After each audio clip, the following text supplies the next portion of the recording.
నమస్కారం. నా పేరు శివ. మీకు ఏ విధంగా సహాయపడగలను? నమస్కారం, మన నామ శివ. నాకు సహాయత చెప్తాం. చెప్పండి. హలో, చెప్పండి సార్. మీ పేరు ఏం పేరు అన్నా? శివ అండి. అన్నా, మా దాంట్లో ఏమవుతుందో ఏమో లేదు జోనా, 5-6 రోజులకు ఒకసారి ఊకునే కట్ అవుతుంది చూడనా.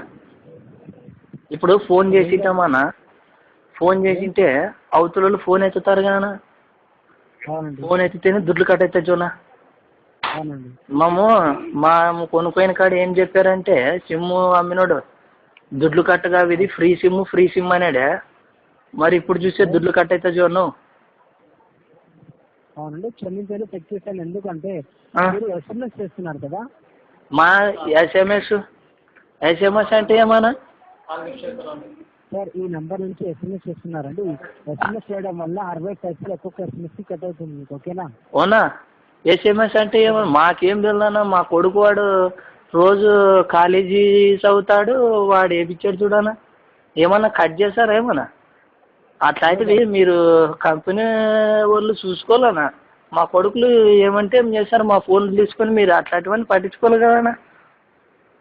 లేదండి, మీరు ఏమంటున్నారు, మీ కొడుకు ఏమైతే అంటున్నారు కదా, మీ నంబర్ నుంచి SMS చేస్తున్నారండి. ఆగానా వాడినే పిలిపిస్తాను. ఆగానా ఓలే మళ్ళేసి ఇట్రా ఈ అన్న మాట్లాడతారా. హలో, అలా చెప్పండి సార్. ఏం సార్? సార్, ఈ నంబర్కి బ్యాలెన్స్ ఎందుకు కట్ అవుతుందంటే SMS చేస్తున్నారు కదా. సార్ మా నాయన చెప్పొద్దాను సార్. సార్ అట్లాంటివి ఏం చెప్పొద్దాను సార్. మా నాయన మన డబ్బులు ఇడు. క్షమించాలి, బ్యాలెన్స్ దానివల్ల కట్ అవుతుంది. ఓకేనా? సరే సార్, ఊరికనే అట్లాంటివి ఏం మా నాయన చెప్పొద్దండి. ఏమన్నంటే మీరే ఫోన్ చేసింటే కట్ అయినామని చెప్పండి సార్.